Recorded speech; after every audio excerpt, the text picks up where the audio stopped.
sweat and tears. The people that were on the NICE guideline were made up of health and social care professionals. Sandra, just in case folk don't know what NICE I was going to explain in a little bit, yes. Yeah. I actually normally do a presentation, but I decided that sometimes it's easier to talk to you about how it come about, what it is, and what we hope to do with it. So as I said, the NICE guideline, there was health and social care professionals, there was 2 people living with MND on the guideline development group, and there was me as the patient care representative. So I hope I've actually done everybody justice. So as we were saying, yes, NICE is the National Institute for Clinical Excellence and Care. And it's there to drive forward improvement in health and social care systems. Because as we know, there are numerous issues with getting the right care at the right time and in the right place. And obviously, motor neurone disease, we need it in a speedy manner. So the guideline group was brought together to set up these guidelines for people living with MND. So there are 3 guidelines. The first one will be on a forklift truck coming in because it's something like 400 or 500 pages long. And that is full of all the evidence that we had to gather to make the recommendations. The second is what's called Now this is for health and social care professionals. And this is basically to advise what the right care is for people. So this is from diagnosis. It's what we recommend should be right. So it's about multidisciplinary teams. It's about who should give the diagnosis. And it's about a neurologist, somebody with expertise in MND to deliver this diagnosis. And this one is what we call the NICE Public Guide. And this is for people living with MND and their family and carers. And this is the one that I actually had quite a lot of input in because I was there to speak on behalf of people with MND and their family and their carers to make sure the health and social care professionals will give the right service, the right decisions that were made. So to go back to the guidelines, where's my bit of paper? It was set up with people living with MND really, really at the heart of any decisions that we made. They're tailored for people living with MND and for the different circumstances and situations that each individual person has during their journey with MND. And one of the main points was that we said it's about ensuring that people with MND, family carers, have a quality of life. Okay. So we're also saying that the care has to be consistent, it has to be coordinated, and it has to be responsive to the needs of the people that are using the services. And that again is to give them the quality of life. So we've said from diagnosis, if your GP believes that you have MND, you refer you to a neurologist. Then from diagnosis, that's when we say it should be about an MDT team. And you should have a point of contact. Because I think for maybe some of us that have been affected by MND or lived with MND, we've always had this feeling of, where do we go? Who do we go to? Where are we happening down this journey?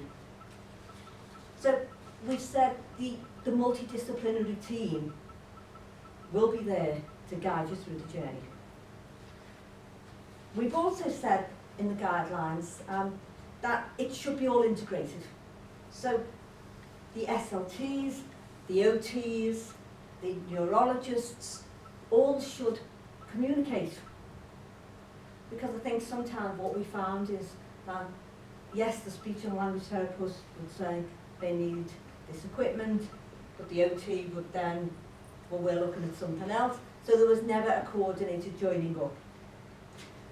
And one of the other things that I actually said was quite important was to include the carer in this journey, because sometimes, again, health and social care professionals are trying to do what's best for the person that's living with MND, but forget that the carer is the one that's there in the middle of the night, the one that's there over a weekend, the one that's there when services aren't always, and they're the ones that are picking up the pieces and know the person better than probably anybody else. So we decided who should be part of this multidisciplinary team. So it was people that actually have expertise in motor neurone disease. So a neurologist with expertise. We said the SLTs, the OTs, and these are the core MDT teams. But then they had to bring in community services. And we were saying, you know, we try to have people that have got some input and some understanding of what MND is about. One of the other issues was about the issue of cognitive change and frontotemporal lobe dementia. Maybe even 3 or 4 years ago, it was people living with MND don't have any cognitive issues. That's now changed. We have the evidence. And because we have the evidence, we could put it in the NICE guideline, which says that people should be assessed for cognitive issues, for cognitive change, at the start of the journey through MND, but also through the journey. If they then are perceived as having cognitive issues, their diagnosis, their journey will be different, because they will need more time. They will need a different approach, because they can't always take on board the issues that's surrounding their illness. So we also put together for people with MND. When you go in and you're diagnosed, you've got MND. You don't know what to ask. You don't know what to think. So we've put together, these are some of the questions that you may want to ask. So to give you a prompt. Also through the journey, these are some of the questions you may want to ask during your journey. From the Health and Social Care Professional Guide of NICE, we've said, these are some of the questions that you should answer. These are some of the questions that you should discuss. So we've put it from both sides. And it's about an understanding from the person with MND, the family carer, and the health and social care professional. We also put into the guidelines some research recommendations. A lot of, because of MND and because of the number of people that are living with or affected by MND, there isn't a lot of evidence that, situations where you're swallowing, your saliva, management of saliva, is it right, what you do when you're drooling, so research recommendations. Is a high-fat diet beneficial to people living with MND? There was no evidence. Let's put some resources, let's get the research. These will improve the quality of life for people living with MND. Okay, so it was 2 years basically of pulling all together from the beginning of the journey, how you diagnose it, who diagnoses it, what services you should have, and MDT was, and this is a point from NICE, from the NHS, was seen to be, this is what the NHS loved, cost effective. And as it was cost effective, we could then move forward and say, this is the makeup of the MDT. This is the makeup of the multidisciplinary team that will look after people living with MND. Okay. We also talked about end-of-life care, and it's about, people may want to know about end of life, and at the beginning of the journey, the middle of the journey, all different times, but it's about having the right tools and the right information to discuss their end of life care. we discuss what type of equipment people might need, and again it's about the information from the OTs, giving them the right equipment in the right place and at the right time.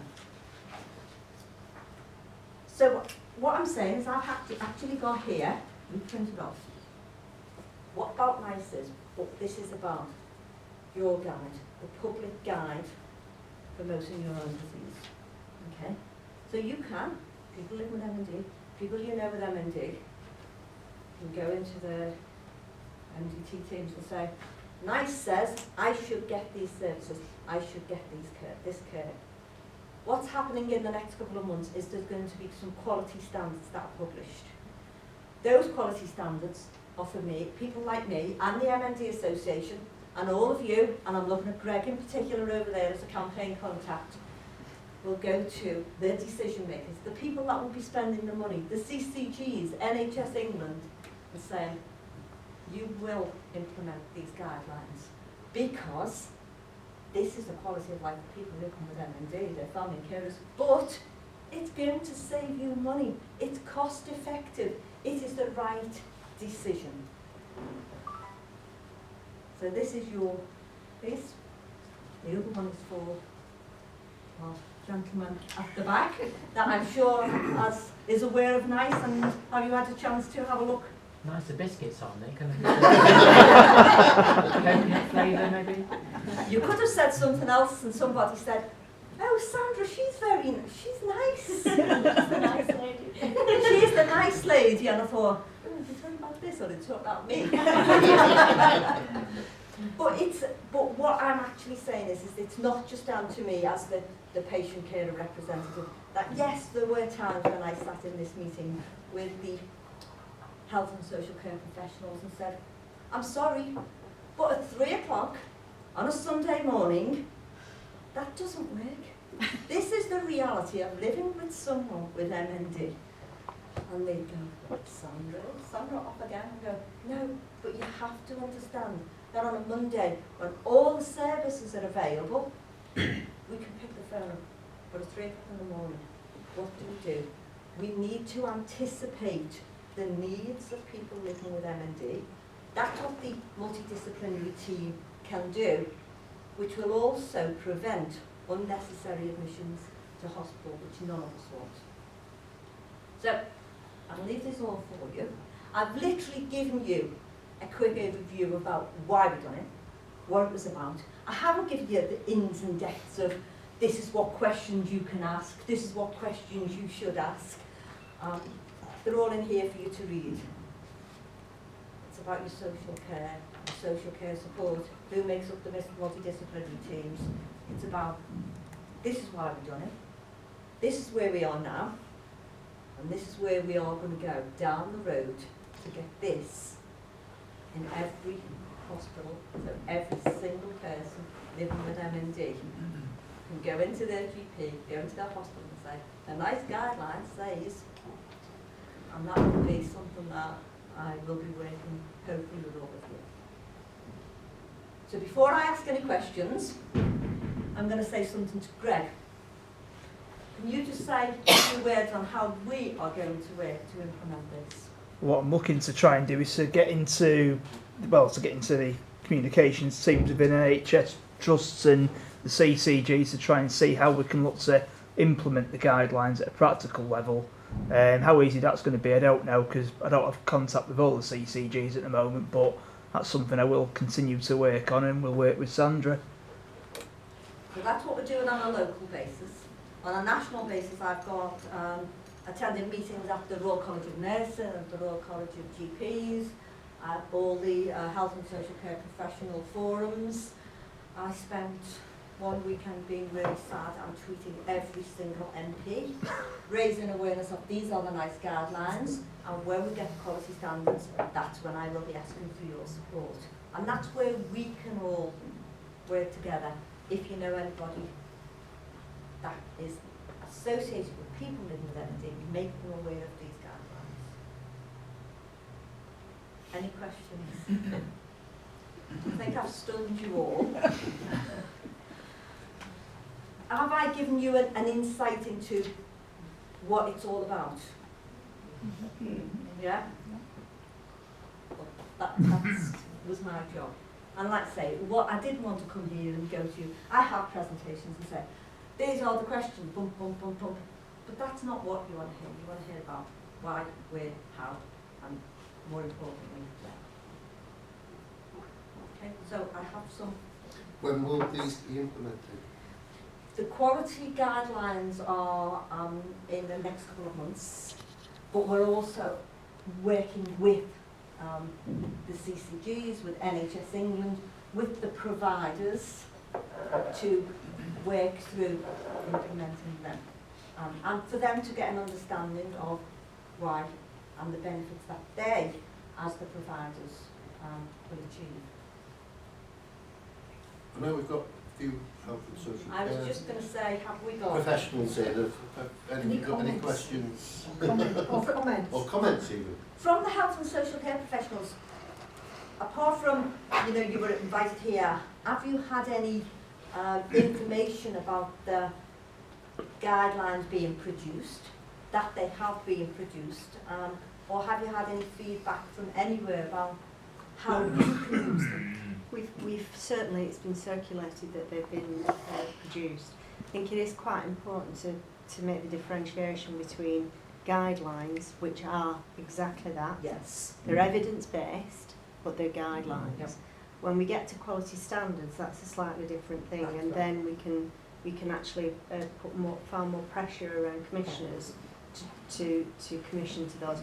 But what they will do with standards is actually select out maybe The top 5 or 6, not very many points. So there might be, I don't know, 30, 40 statements in there that are guidelines, but they'll select out 5 or 6 that the group that put it together think will absolutely make a key difference. So when you see the quality standards, I think it's important not to get kind of maybe too wound up if you think, well, that's quite important and they've not included it. It's the things where they think they will Can really they? make the biggest Yeah. impact. Yeah, and that's why this is about awareness of the guidelines, and the actual work in implementing them will be when the policy standards come out, because that's when we then go along with hard facts and say, these are the issues that we believe as the guideline development group will have the greatest impact, and they're actually being put together at the moment. Thank you. So if you've got nothing to do later on when you go home, before you go to bed, it won't take you very long. Might send you to sleep. 2 years of hard work, no, at least get past page 5. But like I say, I brought some along for you. Just have a read of them. And if you've got any questions or if you want me to come along to talk to anyone, or Greg to come along to talk to anyone, we will. Just, Phil's got my details. I'm only down the other end of the East Lancs. The good, no, I'm going to say that about but thank you for letting me come to talk to you tonight. Like I say, any questions we can have a word later. Thank you. Thank you, Sandra. Because I know Sandra's put an awful lot of blood, sweat and tears into this, and you've done really, really well. Well, like I say, it was from a very personal point that I got involved, and I can only onwards and upwards. That's right, yes.